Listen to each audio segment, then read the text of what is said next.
Assalamualaikum dan salam sejahtera. Saya Cikgu Afendi dari SMK Sarjana Utama. Pada kali ini, saya akan mengajar Fizik Tingkatan 5, Bab 5 Elektronik, subtopik 5.2 Diod Semikonduktor.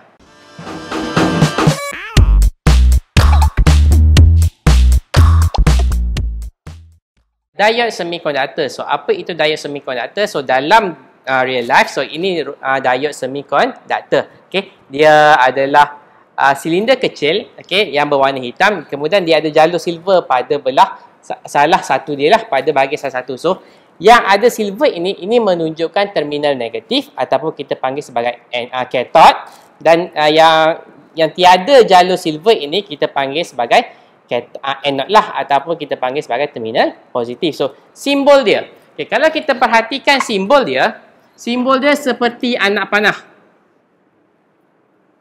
Okay, simbolnya seperti anak panah. Ada anak panah, lepas tu ada palang ataupun tembok dekat depan anak panah tersebut. Okay, kenapa simbol diod seperti ini? Okay, dia ada kaitan dengan fungsi dia.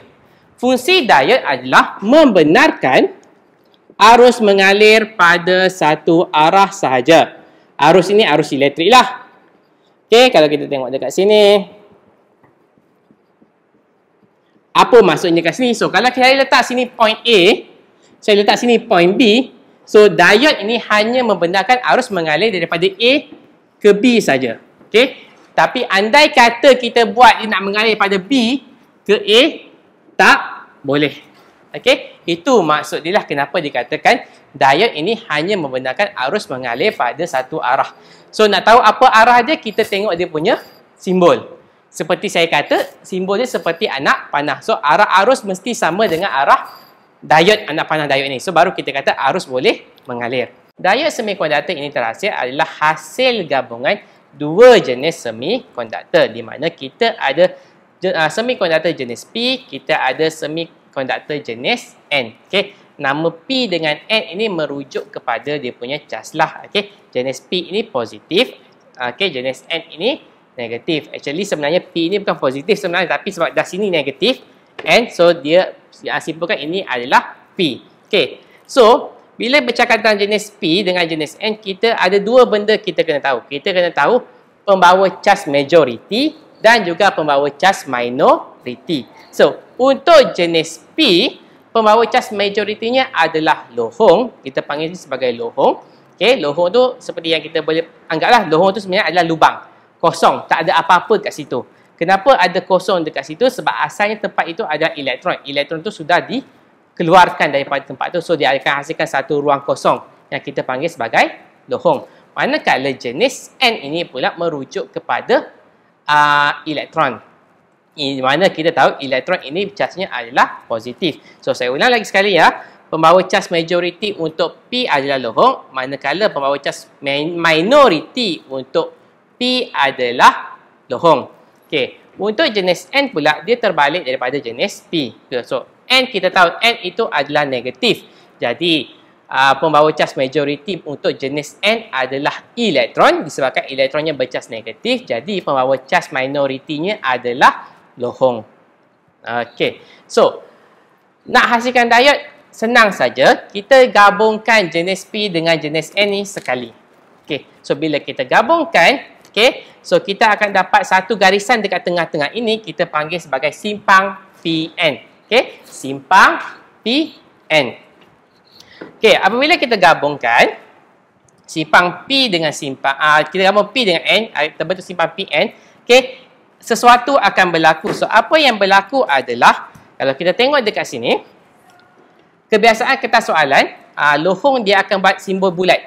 Bulat kosong. Manakala elektron dia akan buat bulat yang hitam. So, kita boleh anggap disebabkan elektron ini negatif. So, saya selalu cakap kepada pelajar saya, elektron ini negatif, so dia nakal lah. Okay, perangai dia negatif. Okay, so kita anggap sebagai simpang PN ini adalah suatu pagar. So, di mana elektron yang pada asalnya ada dekat sini, okay, dia melompat pergi sebelah.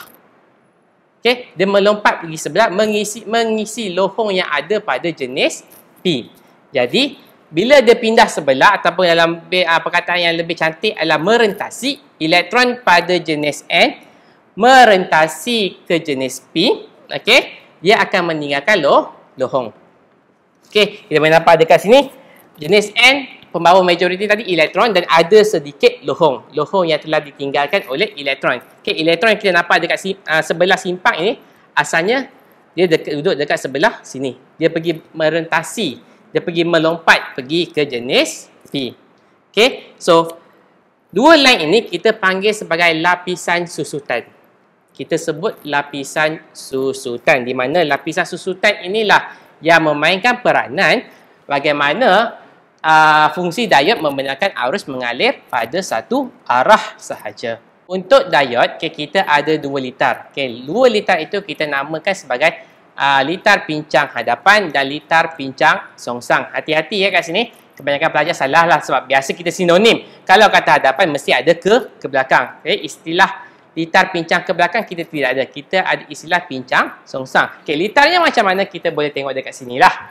Saya sudah lukis. Kalau kita tengok dekat sini ada satu perbezaan. Perbezaannya adalah dari segi sambungan diod. Kita boleh nampak dekat sini. Ini adalah anode. Ini adalah kathod. Ini adalah kathod. Ini adalah anode. So, untuk litar yang pertama kat sini, kita boleh nampak anode disambungkan kepada terminal positif sel kering.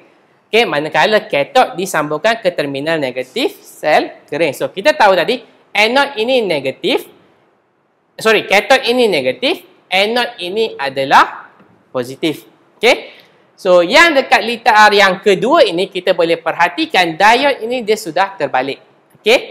Tadi anode dekat sini, sekarang kathod pula. Kathod ini bercas negatif disambungkan kepada terminal positif, manakala anode ini terminal positif disambungkan kepada terminal negatif sel kering. So, mana satu pincang depan, mana satu pincang songsang. So, kita tengok dekat sini. Kita tahu arus mengalir daripada terminal positif kepada terminal negatif. So, kita boleh tengok dekat litar yang pertama kat sini. So, terminal positif dekat sini, terminal negatif dekat sini. So, kalau kita lukis dia punya arah arus dia adalah seperti ini. Daripada positif pergi ke negatif. So, kalau kita perhatikan dengan arah simbol diod ini, kita boleh nampak arah pengaliran arus dengan simbol diod adalah sama. Arah panah diod ni ke kanan, arah arus elektrik ni pun ke kanan. So, bila ini berlaku, saya dah bagi tahu tadi, arus elektrik boleh mengalir. Jadi, mentol akan menyala. Jika mentol menyala, ini adalah litar pincang hadapan. Secara mudahnya, kalau ada arus mengalir, kita panggil ini litar pincang hadapan. So, yang ini pincang apa? Ini pincang songsang lah. Sebab kalau ada hadapan, kita kena ada songsang. So, kita tengok yang songsang. Arus mengalir daripada positif ke negatif. So, kalau kita buat, dia punya arah macam ini. Positif ke negatif. Kemudian, kalau kita fokuskan kepada diod ini, so, kalau kita tengok arusnya akan mengalir ke kanan. Tapi, arah anak panah diod ke kiri. Jadi, arahnya bertentangan. So, bila arah bertentangan, so kita kata arus tak boleh mengalir. So, kita panggil ini sebagai pincang songsang. Ataupun cara lagi satu mudah kita nak ingat, kalau kita lukis dekat sini arah arus, positif nak ke negatif, so bila sampai kat sini kita boleh nampak ada dinding yang menghalang. Ada dinding yang blok supaya arus itu tidak boleh mengalir. So ini adalah pincang songsang, ini adalah pincang hadapan. Kesimpulan yang boleh dapat dekat sini, pincang hadapan membenarkan arus mengalir, so mentol akan menyala. Manakala pincang songsang, arus tidak dibenarkan mengalir, so mentol tidak akan menyala. Kalau andai kata soalan tanya perbandingan antara litar 1 dengan litar 2, keadaan mentol, so kita kena bagi tahulah litar 1 mentol menyala, litar 2 mentol tidak menyala. Kita dah tengok litar pincang songsang, pincang depan, so kita tengok kenapa ini terjadi. Semua ini terjadi disebabkan oleh lapisan susutan seperti yang saya sebutkan tadilah. Kalau sekali lukis semula. Kali ini saya tak lukis simbol, saya lukis P dengan N.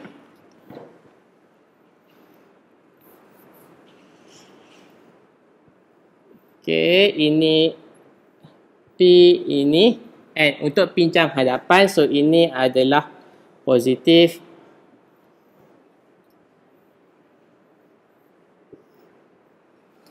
Okey. Kita tahu tadi, jenis P, okey, pembawa cas majoritinya adalah lohong.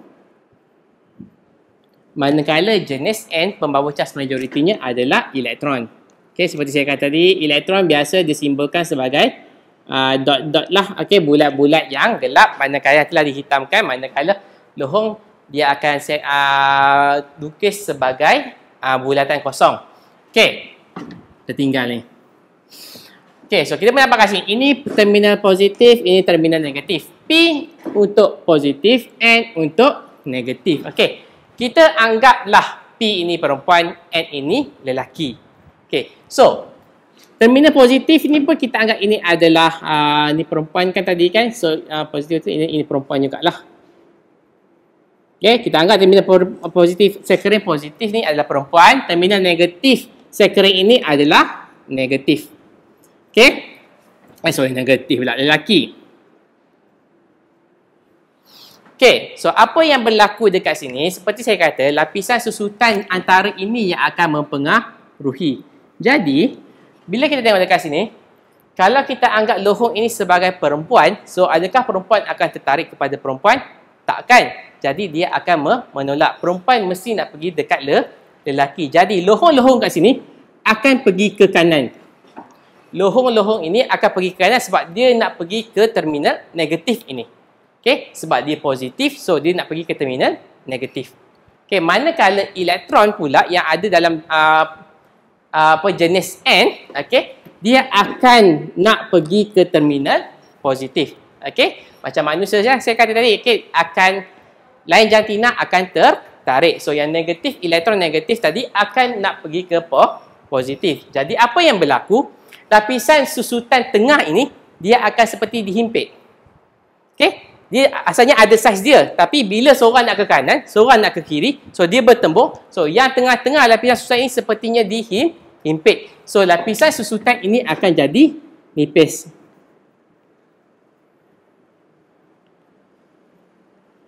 So bila lapisan susutan ini menipis, kita ada satu lagi istilah baru yang kita akan pakai, voltan simpang. Akan mengecil ataupun berkuranglah, saya suka guna kata berkurang.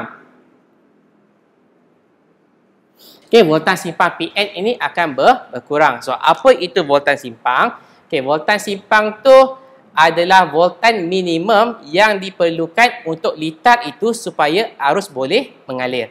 Okey, voltan simpang ni bergantung kepada dia punya diode. Diode itu diperbuat daripada apa? Kita ada dua. Satu kita buat daripada silikon, satu lagi kita buat daripada germanium. Okay, so depends lah. Kalau pakai silikon nilai dia lain. Okay, kalau pakai germanium nilainya adalah lain. Okay, so voltan simpang berkurang. Bila voltan simpang berkurang, jadi lebih banyak arus voltan yang lebih tinggi akan dapat melepasinya. Jadi arus boleh mengalir. Okay, disebabkan lapisan susutan ini menjadi kecil. Okay, so saya ulang lagi sekali ya. Lapisan susutan ini diwakili oleh dia pun apa? Bukan diwakili. Lapisan susutan ini yang menyebabkan dia pincang songsang ataupun dia pincang hadapan. Okay, untuk yang ini adalah pincang hadapan. Pincang hadapan, kenapa dia boleh jadi pincang hadapan? Sebab lapisan susutan menipis, voltan simpang PN pun dia akan berkurang. Okay, terbalik juga pula dengan kalau pincang songsang. Kalau pincang songsang, okay, litarnya sama sahaja. Yang bertukar adalah kedudukan diode. Okay? Tapi kadang-kadang soalan kena hati-hati. Kadang-kadang diode yang bertukar, kadang-kadang sel kering ini yang bertukar. Dia terbalikkan. Okay, kalau kita tengok dekat sini, ini adalah N, ini adalah P. Okay, masih kekal positif, negatif. Okay, kalau kita tengok kat sini, untuk pincang songsang, kita tukar kedudukan diode. Sekarang kita terbalikkan diode di mana N disambung kepada positif, P disambung kepada negatif. Tapi konsep masih yang sama. kita anggap negatif ini adalah lelaki lah. Okay, positif ini adalah perempuan. So, kita tahu lelaki dengan perempuan akan tertarik antara satu sama lain. Jadi, apa yang berlaku? Elektron dalam jenis N ini akan pergi ke kiri. Kenapa ke kiri? Sebab dia nak pergi dekat positif. Okay, manakala lohong pada jenis P ini akan bergerak ke kanan. Okay, kenapa dia nak bergerak ke kanan? Sebab dia nak pergi dekat negatif. So, apa yang berlaku pada lapisan susutan ini? Lapisan susutan ini akan menebal lah kita kata. Okay, lapisan susutan ini akan menebal. So, bila lapisan susutan menebal, voltan simpang, okay, of course lah dia akan bertambah juga. Bertambah. Okay, disebabkan voltan simpang PN bertambah, jadi arus elektrik tak boleh mengalir. Sebab voltan simpang tu kalau pada asalnya adalah 0.7, so sekarang sudah bertambah. Okay, jadi tak banyak arus elektrik yang boleh lepas 0.7 voltan. Kita simbol satu kesimpulan di sini. Okay, first kali kita akan tahulah okay, macam mana lukis simbol diode semikonduktor. Okay, dan kita akan tahu juga diode semikonduktor ini diperbuat daripada dua jenis semikonduktor, iaitu jenis P dengan jenis N. Okay, bila kita gabungkan kedua-duanya, kita akan dapat diode semikonduktor. Okay, ingat kita kena gabungkan dua-dua, sebab nanti kalau kita gabungkan tiga, dia akan jadi benda lain. Okay, dia akan jadi komponen elektronik yang lain. Itu yang mungkin kita akan cover lain kali lah. Okay, so kalau P dengan N gabung, dia akan dapat diode semikonduktor. Okay, sekian saja untuk topik saya kali ini. Okay, so jangan lupa murid-murid, jangan lupa join kelas Bestari untuk mengetahui apa lagi topik yang akan saya tunjukkan. Okay, sekian, terima kasih. Bye-bye.